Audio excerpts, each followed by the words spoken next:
شیم یا healthy guilt, ان میں کیا ڈفرینس ہے؟ اگر آپ کو ان کا ڈفرینس نہیں پتا تو آپ اپنی ایموشنل ہیلنگ کے راستے میں ایک بہت بڑا بیریئر کھڑا کر سکتے ہیں۔ ریمورس یا ہیلدی گلٹ کہتی ہے I did something bad, while shame says I am bad. دونوں میں بہت ڈفرینس ہے۔ ریمورس یا گلٹ فوکس کر رہی ہے بیہیویئر پہ، لیکن شیم اپنے سیلف پہ فوکس کر رہی ہے۔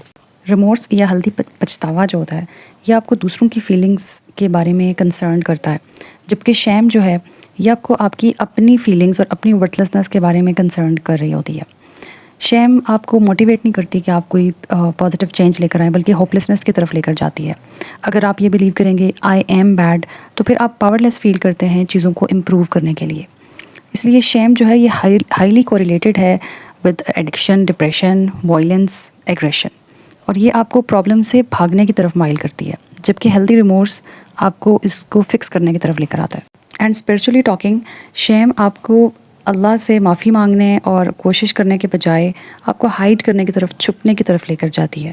اسی وجہ سے یہ شیطان کا ایک افیکٹو ٹول ہے، کیونکہ یہ چیز آپ کو ریبیلیس اور امورل بیہیویئرس کی طرف لے کر جاتی ہے، بیکاز آپ یہ بلیو کر رہے ہیں کہ you are bad and you are not worthy. اس لیے اللہ عز و جل فرماتے ہیں سورہ بقرہ میں، شیطان frightens you with poverty and orders you to immorality while Allah promises you forgiveness from him and bounty۔ Actually ہوتا کیا ہے کہ جب شیم کہاں سے آتی ہے؟ جب آپ خوفزدہ ہوتے ہیں یا سروائیول موڈ میں ہوتے ہیں تو آپ اپنے آپ کو سیو کرنے کی ڈیسپریٹ ایفرٹ میں آپ کچھ اپنے ہی مورلز توڑ کے، پرنسپلز توڑ کے انڈیسنٹلی ایکٹ کرتے ہیں، اور پھر ان ایکشنز کی وجہ سے آپ شیم یا شرمندگی میں انٹر ہو جاتے ہیں، اور ایز اے رزلٹ آپ کے اندر مایوسی پیدا ہو جاتی ہے، اور آپ اللہ کی فرگیونیس، مرسی اور لو خود کو اس کے قابل نہیں سمجھتے، ٹھیک ہے، اور آپ اللہ کے قریب ہونے کی کوشش کرنا چھوڑ دیتے ہیں بیکاز آپ یہ سمجھتے ہیں کہ آپ اس کو ڈیزرو نہیں کر رہے۔ دا antidote for shame is mercy and compassion.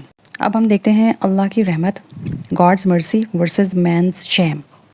اچھا، اللہ کی ذات کو سمجھنے کا یا اس کے بارے میں سیکھنے کے لیے کریٹر کو جاننے کا ایک افیکٹو طریقہ یہ بھی ہو سکتا ہے کہ اس کی کریشن کو اسٹڈی کیا جائے، کریشن کو قریب سے دیکھا جائے۔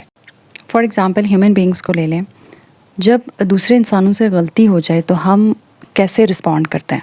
انسانوں کے لیے یہ بہت مشکل ہے کہ مسٹیک کو کمپلیٹلی معاف کر دیں، فرگیو کر دیں یا چھپائیں، بلکہ وہ سم ٹائمز آپ کو ریمائنڈ کرواتے ہیں، ڈسپلے کرتے ہیں mistakes. In contrast to this, اللہ عز و جل کا ایک ایٹریبیوٹ ہے Sattar, the one who conceals، یعنی وہ گناہوں کو چھپاتے ہیں۔